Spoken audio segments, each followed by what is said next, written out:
Chicago. What do you say? It's the CHGO Cubs pregame show podcast and the summer of Mike Talkman, as Cody Delmendo says. Luke Stuckmeyer, Cody Delmendo, Ryan Herrera.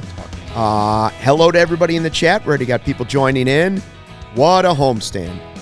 What a homestand. Cubs getting ready to play the Mets tonight. Hopefully the weather holds off. Please, please, I pray. We all pray. And hopefully the good vibes also carry over to the road. Cody, we talked about last week saying, I mentioned the Giants series in 2015 being kind of like that launching pad, right? Like the signature series of the 2015 Cubs becoming real. Yeah.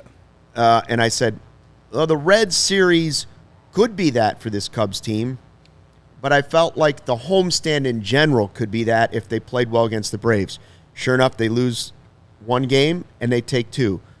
Another series, 6 straight series they've won. I think that homestand could be the signature series of this season. Yeah, sure felt like it was definitely a statement homestand, a statement series win, in my opinion, yesterday. Sitting out in left field, being just experiencing the atmosphere of what it felt like in the park. Going into a day where I didn't feel very optimistic considering how the bullpen was used on Saturday. And it was a Sunday. And it was a Sunday, yeah. And you were there. And I was there. They don't like to win when I'm there. They don't like to win on Sundays. Everything was working against the Cubs. Odds were very much against us. But in reality, the way the bullpen was used, they used all their high leverage arms on Saturday. I was thinking the only way I thought they were really going to have a chance to win yesterday was if Steele was able to go 7. And he didn't. And, thankfully, I think I guess if you want me to be a little realistic, thank God they didn't have to face Strider. But also, credit to them for, they got down early and came back and won. And, they added on runs. They didn't give up the lead. Michael Fulmer was incredible the last 2 days that he's pitched now. Jose Cuas, I think you might be able to insert him into that circle of trust if he keeps up what he did yesterday. And I couldn't believe that he did what he did. That was a high leverage moment, yeah. Yeah, and then, Leiter coming back in. He pitched better yesterday than he did Saturday with no day's rest. I felt the same way about Alzolay. Alzolay gave up a home run Saturday. Gives up the leadoff double to Albies in the 9th inning, but then got Olsen to pop out. Like, I was like, I can't believe what I'm watching. And then so that's why, to me, it was like, this was a special day at beautiful, historic Wrigley Field. So, yeah, I feel like that series at least was one that we'll probably remember for a while if the Cubs go on to not only make the playoffs, but even make a little bit of noise. You had that feeling in the ballpark. You felt like something special was, like, happening with the team and everything going on there. And to be honest with you, I've never really been able to experience that. Because in 15, I was able to go to a couple games. I was a post-grad, so I didn't get to go to games as much as I can now. And, in 16, I went to one game the entire year. So, well, obviously the fan base feels different. The ballpark feels different. Ryan, does the clubhouse feel different?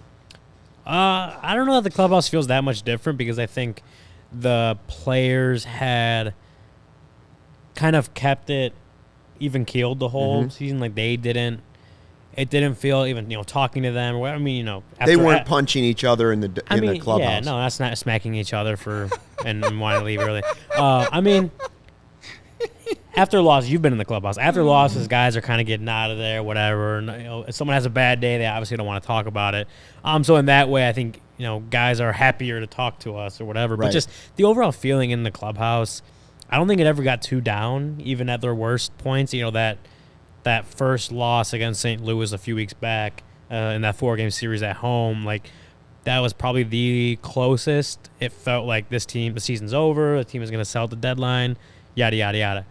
They never really felt that down even at that point. Like it obviously would have sucked for them to be at the position they were, but I never got the feeling that they were feeling it, that weird way to explain it, but I never got the feeling that they were wearing it too much. Did they want to be better? Sure. Did they know they could be better? Sure. but did they let the losses sink them to a point where they weren't going to be able to get this turned around? I never felt like that. So it obviously is just like they're winning games and having more fun, sure. But I do think like they never let themselves get too low in the first place. And I don't think they're letting themselves get too high. I think they know that they have a lot of work to do. There's still a lot of baseball to be played, 50 games, something like that. So they know they have work to do. They're not top of the division yet. I think they never let themselves get too low, and they're not going to let themselves get too high. It's going to feel like go to the ballpark, get your pregame work in, do work on the field, try to win a baseball game. I think that's just kind of been the MO all year. And whether they've had their good streaks or their bad streaks, like it doesn't really deviate too much from that. And this may not be a popular thing to say in the chat because I know some people don't like the guy, but you have to give David Ross some of the credit.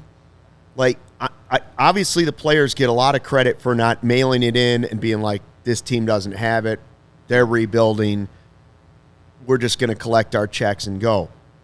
Look at the way things are going on the other side of town. I joked about the punching thing, but that you look at the problems, that goes all the way to the top.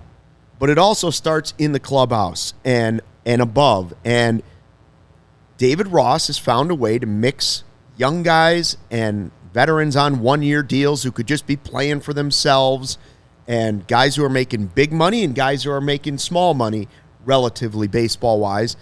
And there are plenty of points this season that you could have given up on the Chicago Cubs. I did. First to admit, gave up on them. Called them dead in the water, said this team's done, they're trading. And the players didn't. And some of that has to come from, I'm not saying all of it, some of that has to come from the leadership of their manager. Yeah. Something he's saying is resonating with that team. Something the leaders in that clubhouse are saying is resonating from one player to the next player, the next player, the next player. For some reason, they believe in each other. It's not on the other side of town. And you can see what happens, how quickly it unravels when it doesn't. Yeah, I think it's one of those things where, just the old baseball, like the managers get too much hate when things are going bad and not enough credit when things are going good. I think that just kind of fits right now. But I always get the feeling that David Ross was a very good players manager, culture builder, like always brings a good atmosphere to the club. Like he hates losing, obviously, but another guy where it's just like, he's probably pissed off after a loss when he's talking to us, but then he comes back in the next day, ready to go, ready to try to win the ball game that night.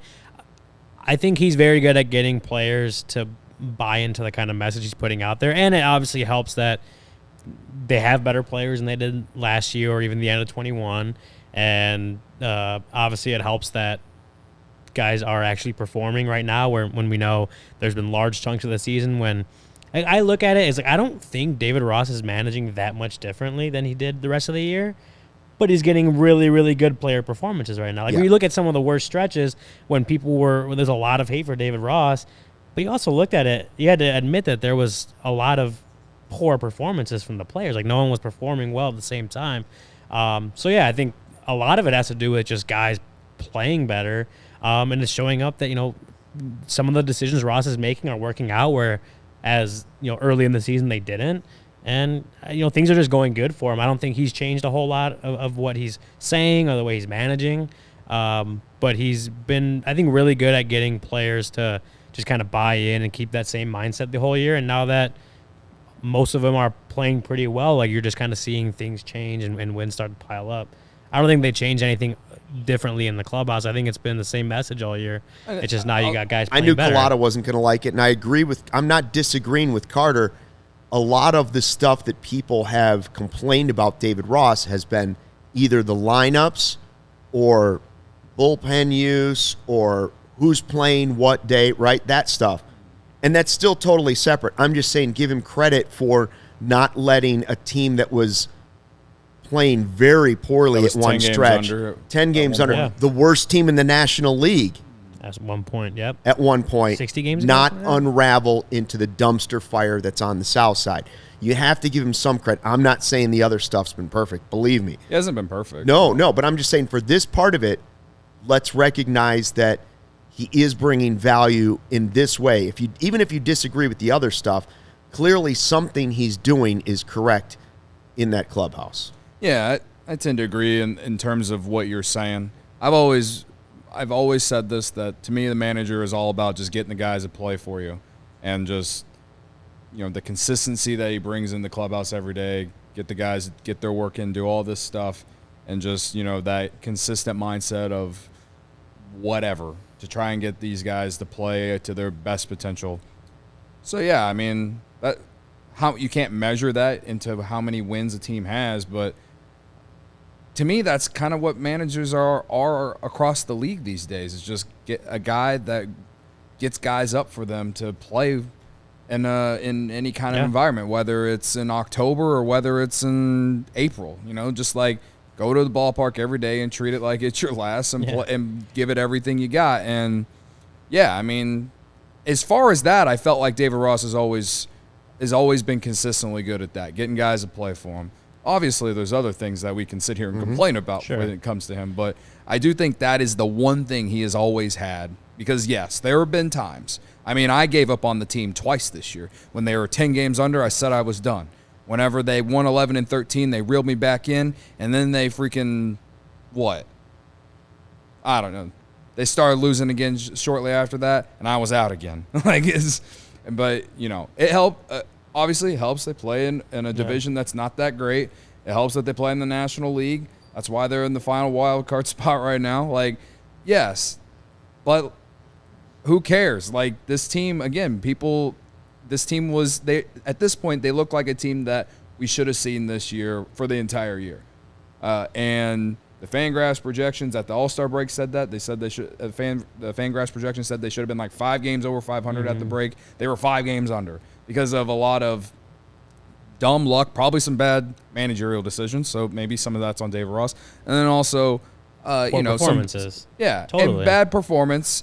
Bellinger being out for a month. I mean, the bullpen was so bad in the month of May for sure. That May overall was just no one could hit area, with runners in scoring position. No one area of the team was performing at the same time. It was crazy. So and it was so bad that you're like, this can't go on like this the entire year. And again, since July 21st or whatever, they have been playing unreal baseball. They've lost 3 or 4 games since July 21st. Won 32 of 50 or something crazy. Yeah, you know what I think since they lost that first game, and we knew the Cubs were going to need a unreal stretch like this for them to be in this conversation in August, considering how those few months went. So yeah, I give David Ross credit for keeping the team together, and I'm just glad that we're in this spot, because it's been a lot more fun to follow this team going through this stretch right now than when we were talking about them in May and last year. I think what we could see these final 2 months of the season really, really, really could set up a memorable offseason. I think you had a fan base that was not interested. Yeah. The diehards were interested, but I think in general your casual Cubs fan or your average Cubs fan around town had become bored with the team since maybe 2017, and all of a sudden this team has players and is playing the way a fan base can all of a sudden attach themselves to them. Yeah, I also think just with the manager, to kind of close that part, it's I think people just think managers have way more control over games than they do. And I will admit, there's obviously been games that decisions that Ross made ended up costing him. We can talk about the bunts again if we really want to, from earlier in the year. Those are some examples of that. Wisdom or Hosmer? Both. But you also think about the fact that there was even those, right? There was still 26 more outs to play with at some point in the game, and player performance dictates a lot of that. Dictates the outcome of the game every single time. And yes, a manager can screw up the end of a game based on his decision making, and we've seen it a few times this year. But I do think, again, Ross is people think he has way more control over the game than he really does. And I think it just comes down to guys are playing better, man. Ian Happ, he had his little rough stretch, I think it was earlier in July or whenever that was. He's been playing a lot better. Dansby Swanson missed a couple weeks. He came back, and he's been on fire. Bellinger missed a whole month.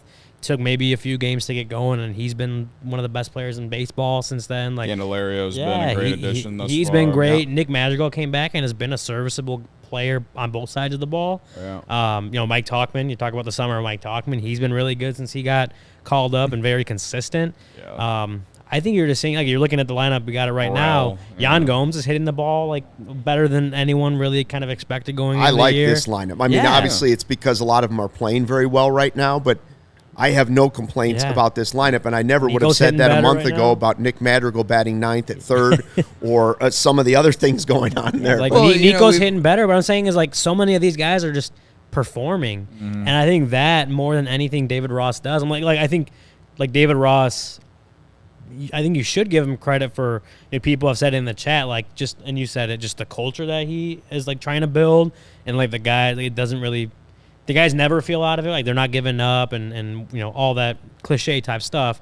That's the culture he's trying to build in there, and I think there's some credit in there, but even then, I think you give most of the credit to guys just starting to perform better, right? Yeah. Guys are just playing better, like, overall, and versus where they were in May. Well, and the big thing here is that, listen, Trey Mancini was a great dude, but he just wasn't performing, right?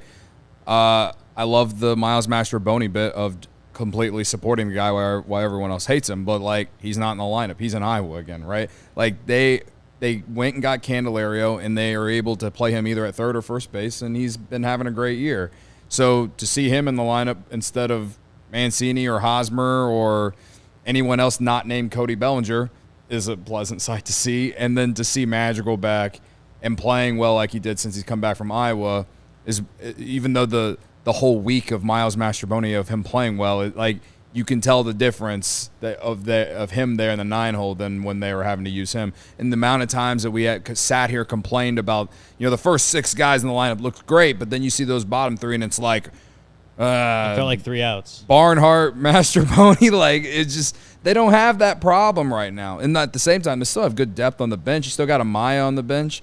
And Barnhart can come in for, spot starts or whatever. Say's technically on the bench right now. Yeah, Say is technically on the bench. And listen, if they can find a way to get him right at some point, man, this team could really take off. It could really take off.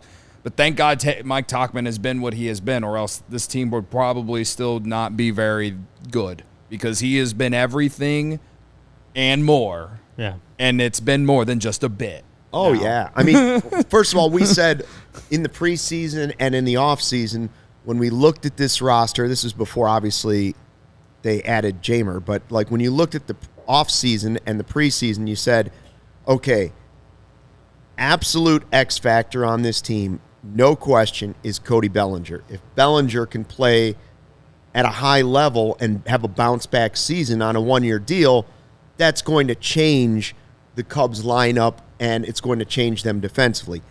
Obviously, that has happened, but if you're looking for a second X factor on the team, on a position player basis, there's no question it's Tauchman, and when they had to put him in center field when Bellinger was out. So while losing Bellinger obviously was bad to the team, they'd have way more wins had he not been hurt. It did bring in Tauchman's playing time and has now led to you having 2 players having really good seasons. I'm not saying it was a good thing he got hurt. I'm just saying we now have 2 X factors on the team. 1 is Bellinger, and 2 has certainly been Tauchman. You can talk about guys like Justin Steele, who have been the others, and Leiter, who have done the job as far as pitchers, but Tauchman has done something special. It hasn't been super flashy other than taking away the home run in St. Louis, but if you're not watching in Chicago every day, you might just say, that's just a guy with decent numbers. But if you're watching it every day, you can say, well, this guy's been a spark plug. Well, yeah, he's been everything they absolutely needed at the top of the order. Horner had the great April, but, then he slumped in May, and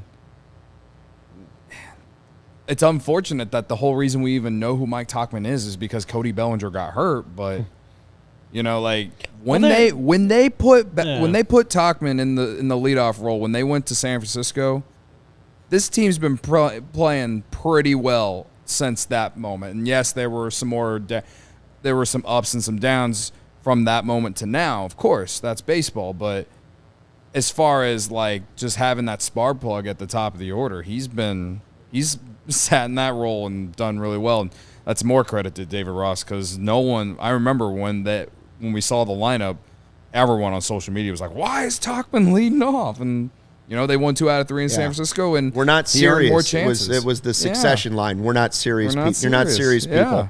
So it was a bold move. It worked. So credit to David Ross on that. But also, I've sat here and I've criticized Jed Hoyer plenty too. But I mean, I believe Tauchman was a spring training invite. Like it wasn't even like it was on a minor league deal. Like it's unreal. I remember they had been talking about him in spring, and there was a chance he made the opening day roster. I don't remember exactly why he didn't. Why Master Boney had been up. I'd have to go back and look. I think he might have been like on a whatever. Tauchman did not make it, but I remember David Ross talking about just like seeing him and seeing the way he approached, his plate approach during spring, and that stood out to him. And so obviously when Bellinger went down, like that was a guy they like, all right, like let's get Tauchman up here. Let's see him because he had been performing in AAA too. Like it wasn't just a spring training type thing, and he'd been performing in AAA. And so when they needed that guy to fill in for Bellinger, he became that guy, and he's been very good.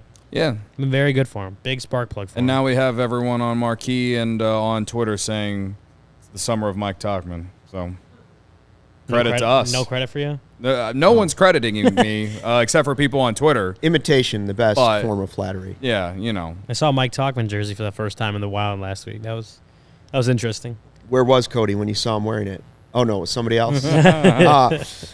It was not first of all, I do want to say we've got like almost 200. We do have 200 people in the pregame chat, 201, excuse me, and want to say hello to anybody that's new in there. I've seen a bunch of people saying first time joining, listen to the podcast, or first time I've had a shot. We've had a lot of new people jumping in since the Cubs started playing well. Excited to see you. If you've never watched the live YouTube chat, pre and post, it's the best way to enjoy what we like to call the CHGO experience. It's a family experience. We're all trying to hang out. We're not ripping somebody in the comments. We might disagree with each other, but if you're going to tear into somebody, we probably won't put up with it. And so we have a good time. And the family's been growing exponentially just in the last 2 or 3 weeks. It's great to see. It's great to see Cubs fans show that they are the best diehards in all of the city and maybe in all of sports. And so we like to call our group diehards, people that sign up for the membership at allchgo.com, where you can read Ryan's stuff. Those are called diehards. Less than $100, you get discounts on all our gear all the time. You get discounts on the takeovers. Next Wednesday, against the White Sox, we're having a takeover. You get tickets. You come hang out with us at a bar beforehand. You're going to get the free Northside T-shirt if you want it. From our CHGO locker. When you sign up to be a diehard, you also get a T-shirt every year that comes around. And there's always discounts on the takeovers, the merch, all of that stuff. You get the diehard card, which is basically you throw it down anywhere, and it's just instant respect. So check that out while you're at it. But we're looking forward to the takeover. That's going to be fun. And, when we talked about it 2 months ago, it was kind of like, well, we'll wait till Crosstown, but how much fun is it going to be? All right, vibes are going to be an all-time high. Oh, not vibes for Crosstown next week. Maybe I got a handful. Get on bookmarks board. Well, that's what I'm Twitter. saying. Get on board. My God. I can't wait to release all my bookmarks on Twitter. Whenever the Sox come to Wrigley, no one holds a grudge like Cody Delmendo. TP, I like it. No one holds a grudge like I do. Cody Del Grudge. TP's got a shirt we could be making. Talk softly and swing a big stick. I like that. How about talk softly and wear leather? Wear leather? Glove. Okay. You show the glove going up. Okay, Sure. all right. All right, we take over. How about a DraftKings pick of the night? What do you got for us, Cody? Well, we've been talking about the summer of Mike Tauchman, and let me tell you, I'm richer this week because of the summer of Mike Tauchman. Give me Mike Tauchman over 1.5 total bases. He had 2 hits against Kodai Senga whenever the Mets came to Wrigley earlier this year. He's been red hot, obviously, and he's going to get the most plate appearances because he's leading off. So 1.5 total bases, that means he has to either get a double or get 2 singles, or if he hits a home run or a triple, whatever, that will also win you the bet. But it's at plus 145 on DraftKings Sportsbook. So I'm running that. Also, I feel really good about a Dansby Swanson homer tonight. Oh. I do. Okay. Yeah, I tried to get in on that for who you got. We'll get to that in a little bit, but it was already taken.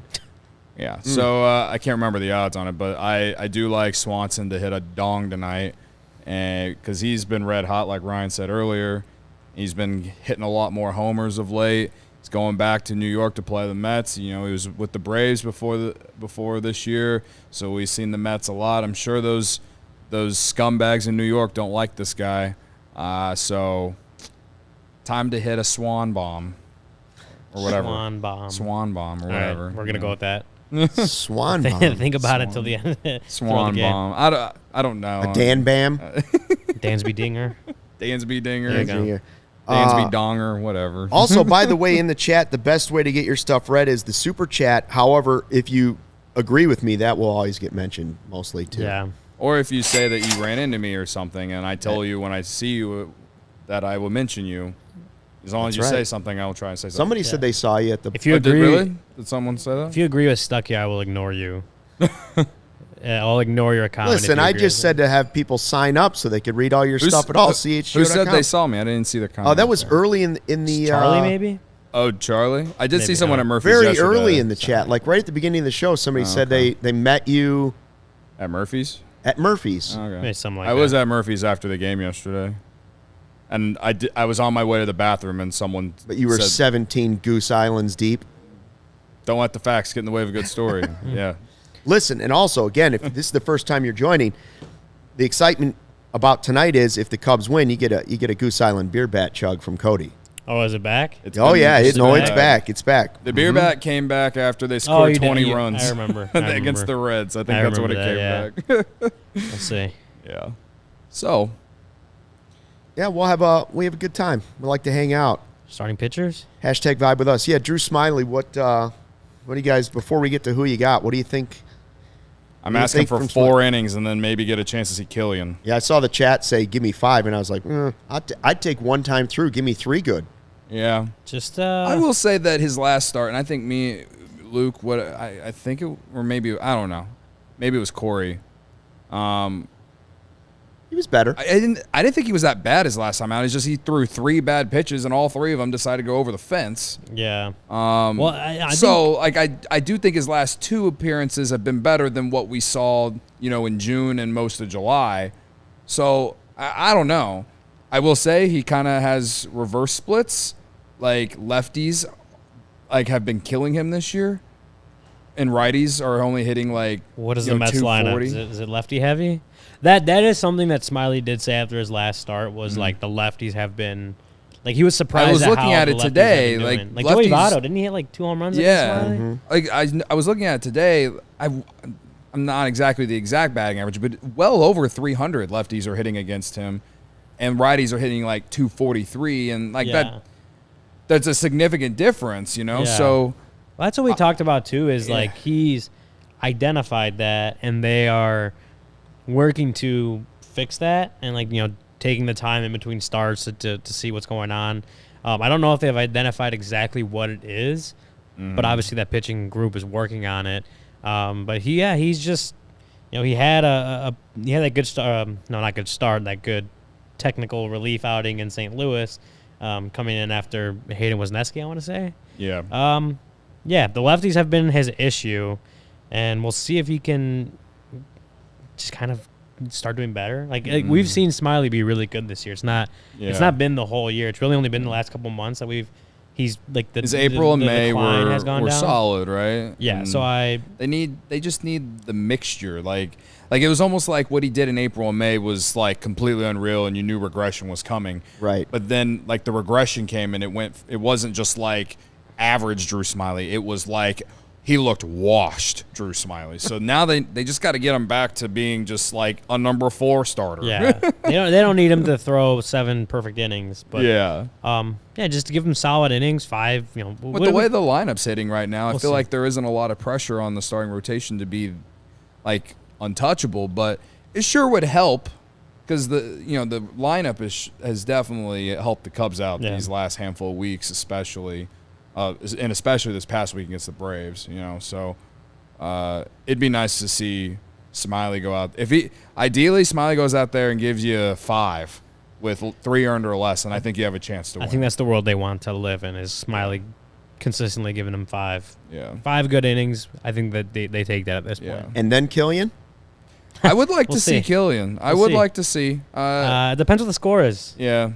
And I guess they probably won't want to put him in there and in a high leverage, like No. with a lead to start, since he hasn't been up since when they went to Miami, I want to say. No, I think they're looking to get him into a lower leverage situation. I think is considering how he left, and David Ross literally straight up saying he's not ready. I think he's looking to get him into situations where less pressure, lower leverage. I'm just curious to see how they do the bullpen tonight, because Assad pitched on Saturday, Wisniewski pitched on Friday, so it's been 2 days for Wisniewski, and it's just like, it's going to depend on the score. That's what it is. And the rain potentially. You never know if you have a long delay. Please, all I want tonight is no rain delay. Where are we at? well, I Rain did delay see a tweet. All I want is no rain delay. Where's- I'm begging Mother Nature. What is Apple weather telling me about Queens? It looks like it's going to hold off for a few more hours. So, Oh, God knock on bless. wood. Come on, knock on wood. Knocking on all the wood. Please, everybody knock on wood. I'm begging All you. right. If you're in the chat, knock on wood. I'm begging you. Who you got? All right, looking forward to it. Who you got? I was taking the Palatine Pounder because I thought Bellinger had been taken. I read our Slack channel incorrectly where we make our picks. Sarah came over and said, nobody's taking Bellinger. And I said, wait, what? So despite my better judgment, the summer of Mike Talkman is being shoved to Yeah. the side because Cody Bellinger is the best player on the team. Yeah, So- Luke apparently has no faith in Mike Talkman. Well, that's not He true, but wouldn't- I he wouldn't have switched really up that wanted quickly if he Dansby was did. the guy I wanted, but Corey. You wouldn't have switched up that quickly if you did. You would have stuck with him. Yeah, sorry. I took Morel. I think Morel's going to have a good game today. We'll see. And the thing was, like, with Kodai Senga, there's very little sample size of any of these guys facing him. Yeah. So I don't know. Like, I go with the gut. I will say that righties are actually hitting better against Senga this year than lefties, so he kind of has reverse splits too, I guess, in a way. But I don't know. It is. They've only faced him once, right? They faced him once when the Mets came to Wrigley this year, and the Cubs won the game. I think they were able to work his pitch count up, and he walked too many guys. But so hopefully that's the plan for tonight. I'm going with Hap because once again I tweeted on July 21st that I'm going to start taking Seiya Suzuki or Ian Happ to save the season because they were both struggling at the time, and the Cubs have lost 4 games since then. So we stick with taking Seiya Suzuki or Ian Happ. Boom. 200 of I you saw him in 3 in the games live since then. chat right now. Yeah, 3 games, 4 games, whatever. Yeah. They're winning games ever since I sent that tweet. Yeah, That's I'm not all giving that you the matters. credit for it, but 67 likes. Let's get that to 100 before we close here. Let's come on. You can't give me all the credit. Yeah. For it. 200 of you on the way out. Hit the I like button. manifested the summer of Mike Talkman. I'll take that. there's your credit. That's my credit. If we get a beer bat chug after the game for a Cubs win, which Goose Island beer will you be choosing? Probably the 312 because that's like the only thing that's in the fridge. I think I saw the what's the one you were doing most recently? Beer hug. Beer hug. I think there's beer hugs in there. Yeah. I don't know Let's if see you can Cody chug chug that. a I'm not chugging beer that, hug. I Yeah, promise. I think you should. isn't that an IPA too? Yeah. But I think that's what you no. have your record on. no. Beer I hug? think your beer hug was a 9-second job. It was I know. not. I think Cody should go for the beer hug chug if they win. Pocket Pilsner? If it was the pocket pilsner, I would do it. Maybe it was the I'm Pocket not doing the Pilsner. beer hug on the chug. I will. You can't do it. I will not break the record. Luke's over here trying to tell facts like it's a great story or something, and we're talking FAX. But it is a great story. And come on, 77 to 100 on the way out. We appreciate it. We will see you back here for an hour after the game. Hope it's after a Cubs win. Thanks to everybody that joined in the live chat. We appreciate you. Had a good time, and we'll see you afterwards as the Cubs go for the win in New York with Drew Smyly on the mound. For Ryan Herrera, Cody Delmendo, I'm Luke Stuckmeyer. Until the post-game show, fly the W.